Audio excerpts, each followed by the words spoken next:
चलिए एक कहानी सुनते हैं। एक ऐसी कहानी जिसका पैमाना, जिसका स्केल इतना बड़ा है कि उसे सोचना भी मुश्किल है।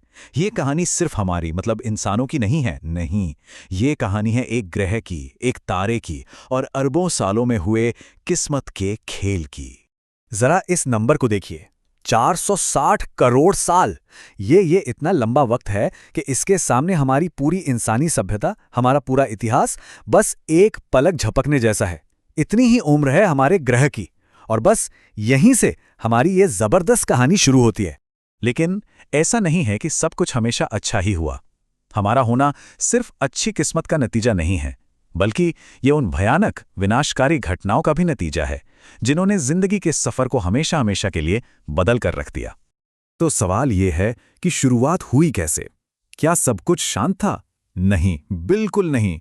हमारी दुनिया का जन्म हुआ था भयंकर टकराव और उथल-पुथल के बीच।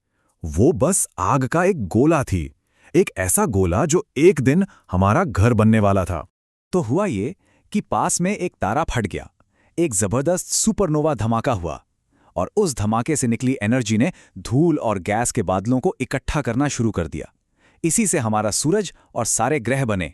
लेकिन कहानी में एक ट्विस्ट आया, एक बहुत बड़ा ट्विस्ट। जब हमारी धरती मुश्किल से बस 10 करोड़ साल की ही थी, थिया नाम का एक और ग्रह सीधा इससे आके टकरा गया।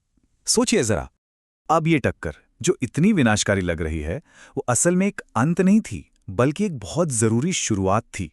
जानते हैं क्यों?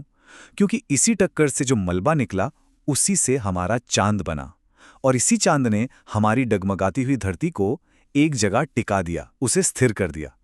अगर चांद नहीं होता ना, तो धरती पर दिन सिर्फ 6 घंटे के होते और मौसम इतने ज्यादा खतरनाक होते कि जिंदगी का पनपना लगभग नामुमकिन था। तो ग्रह तो बन गया, अब बारी थी जिंदगी की। और यहां हम देखेंगे कि कैसे पहली जिंदगी ने न सिर्फ जन्म लिया, बल्कि उसने पूरे ग्रह को हमेशा के लिए बदल कर रख दिया, वो भी एक तबाही के साथ। हमारी कहानी का जो अगला हीरो है, वो कोई बड़ा सा डायनासोर नहीं है। नहीं, वो तो एक बहुत ही छोटा सा, मामूली सा दिखने वाला जीव है, साइनोबैक्टीरिया। ये वो पहला जीव था जिसने एक कमाल की तरकीब सीखी, जिसे हम फोटोसिंथेसिस या प्रकाश संश्लेषण कहते हैं। मतलब सीधे सूरज की रोशनी को ही अपना खाना बना लेना। और ये जो खाना बनाने का प्रोसेस था ना, इसमें एक वेस्ट प्रोडक्ट निकलता था, एक गैस, एक ऐसी गैस जो उस वक्त धरती के वायुमंडल में ना के बराबर थी, और वो गैस थी ऑक्सीजन। और मजे की बात देखिए, जिंदगी की ये सबसे बड़ी खोज, उसका सबसे बड़ा आविष्कार ही उसकी पहली तबाही की वजह बन गया।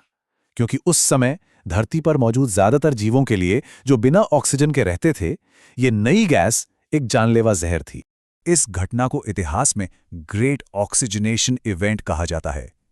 ये धरती की पहली मास एक्सटिंक्शन थी, मतलब सामूहिक विनाश।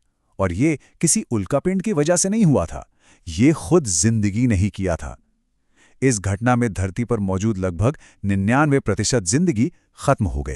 तो अरबों साल तक जिंदगी बहुत सिंपल रही, लेकिन अब स्टेज सेट हो चुका था एक जबरदस्त धमाके के लिए। ऑक्सीजन ने एक नई दुनिया का दरवाजा खोल दिया था, और जिंदगी ने उस दरवाजे को लात मारकर तोड़ दिया। इसे कहते हैं कैम्ब्रियन एक्सप्लोजन, या कह लीजिए बायोलॉजिकल बिग बैंग। करीब 54 करोड़ साल पहले अचानक से समंदर में तरह तरह के अजीब अजीब से जीवों की बाढ़ आ गई। बस यहीं पर आज के एनिमल किंगडम की, जानवरों की दुनिया की नींव रखी गई। इसी विस्फोट से कई जीव निकले, लेकिन उनमें से एक ग्रुप ऐसा था जो आगे चलकर पूरी धरती पर राज करने वाला था। जी हां, अब हम एंट्री कर रहे हैं धरती के सबसे मशहूर, सबसे शानदार जीवों के दौर में। ये सोचना भी मुश्किल है कि डायनासोर आखिर कितने वक्त तक इस धरती पर थे। उनका राज करीब करीब 18 करोड़ सालों तक चला। मतलब हम इंसान जितने समय से हैं, उससे 600 गुना ज्यादा। और फिर एक ही दिन में सब कुछ खत्म हो गया। अंतरिक्ष से आई एक चट्टान ने उनके राज को हमेशा के लिए मिटा दिया। उस टक्कर की ताकत का अंदाजा लगाना है तो बस उसकी स्पीड के बारे में सोचिए, 70,000 किलोमीटर प्रति घंटा। इस रफ्तार से वो चट्टान, वो एस्ट्रॉयड हमारे वायुमंडल में घुसा था।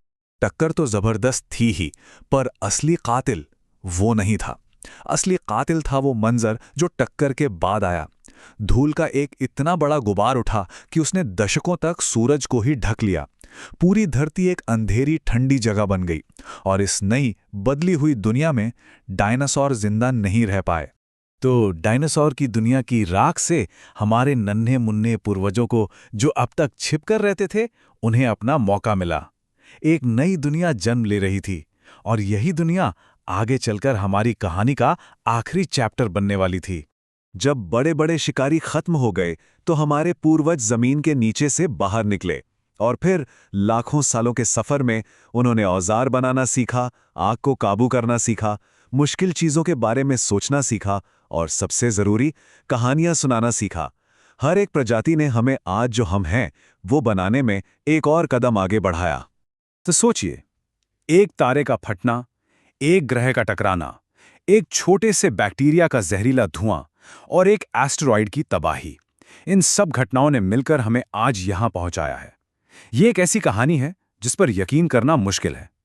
तो अब सवाल सिर्फ एक है, इतनी बड़ी विरासत के साथ हम अपनी कहानी का अगला चैप्टर कैसे लिखेंगे?